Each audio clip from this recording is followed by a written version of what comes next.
আমাদের এই পুজো কমিটির পক্ষ থেকে এখন ঠিক কাটায় ভোর 5টা ঘড়ির কাটাটা আমি আপনাদের দেখালাম। আপনারা নিশ্চয়ই দেখতে পাচ্ছেন কাটায় এখন বাজে উল্টো আছে ঘড়িটা, যদি মাফ করবেন।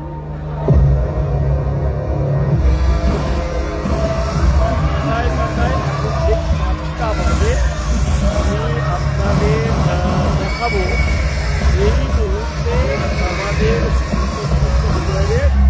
মানুষের সংখ্যা। এই মুহূর্তে এই মাঠে 3 ধরনের জায়গা। বিষয়টা যেটা হচ্ছে সেটা হচ্ছে যারা সারাক্ষণ বলে যে মানুষের নিরাপত্তা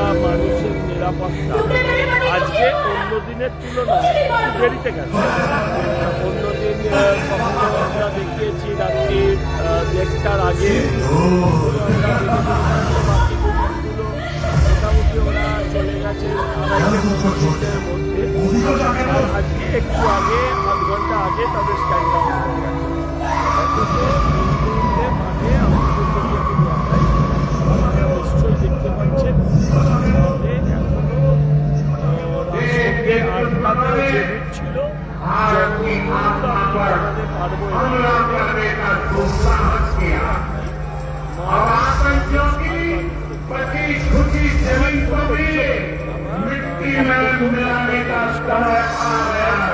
যেটা দেখানোর বা যেটা যাদের কাছে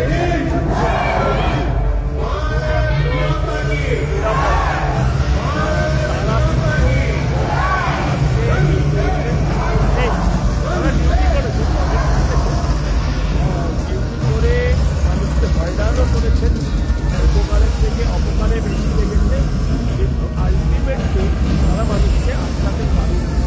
এটাই স্কোয়ারের জয়, এটা মানুষের জয়। মানে এক কথায় বলতে গেলে আমাদের মুখ্যমন্ত্রী বলতেন মা মাটি মানুষ। সেই মা মাটি মানুষের জয়ের কাছে প্র্যাকটিক্যালি পুলিশ পরাজিত হয়েছে। তাই এই মুহূর্তেও আপনারা যদি তাকিয়ে দেখেন যে এই মুহূর্তে মাঠে হাজার মানুষ একসাথে উপস্থিত। আপনি মাঠে কোথাও পুলিশ পাবেন না, তাতে আমাদের সমস্যা অনেকটা কমে গেছে। যেভাবে আমাদেরকে হয়রান করেছে, আমাদের হয়রানির নামে জনতাকে যেভাবে হয়রান করেছে, যেখানে মাঠে ঘুরে ঠাকুর দেখে একটা মানুষ শিয়ালদা থেকে নেমে 1 ঘন্টায় বাড়ি চলে যেতেন, তাদের 3.5-4 ঘন্টা করে নষ্ট করা হয়েছে এবং কষ্ট দেওয়া হয়েছে। এরকম পুলিশ থাকলে অবশ্য বিরোধীদের লাগবে না, এই পুলিশই যথেষ্ট। কারণ আমি বিশ্বাস করি যারা আজ আমাদের প্যান্ডেল দেখছেন, যারা ছবি তুলছেন, তারা সবাই ভারতীয় জনতা পার্টিকে ভোট দেবেন, এটা তো হতে পারে। কিন্তু যারা মধ্যপন্থায় আছে, যারা এখনো কনফিউজ যে আমরা ভোটটা দেব কি দেব, এবারে আমরা ভোট পাল্টাবো না আবার মমতা ব্যানার্জি দেবো, এটা যদি তাদের সাথে ঘটে তাহলে একটা সূচক হিসেবে কিন্তু এটাও কাজ করবে, এটা আমার ধারণা। এবং সবচেয়ে বড় বলার কথা হচ্ছে যে শুধু যে তারা স্কোয়ারকে ডিস্টার্ব করেছে এমনটা নয়, সারা কলকাতার অর্ধেক প্রতিষ্ঠানকে তারা ডিস্টার্ব করেছে বিভিন্ন জায়গায়। সেগুলো সব দিদিরই পুজো, দিদি ভাই ভাইপো তাদেরই পুজো, তাদেরও বিভিন্ন কারণে কোথাও আলো অফ করতে হয়েছে, কোথাও পাখা অফ করতে হয়েছে, বিভিন্নভাবে তাদেরও হ্যারাস করতে হয়েছে।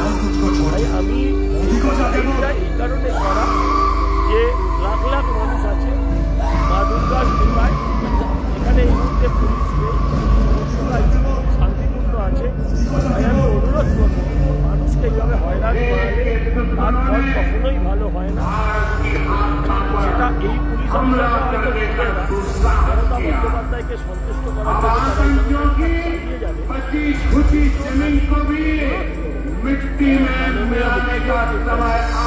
আমরা জানি আপনার পূজায় আসন, যে পুলিশের ওপর ভরসা করে আপনি মনে করছেন যে আপনি অন্য পার হবে, এই পুলিশের ওপর ভরসা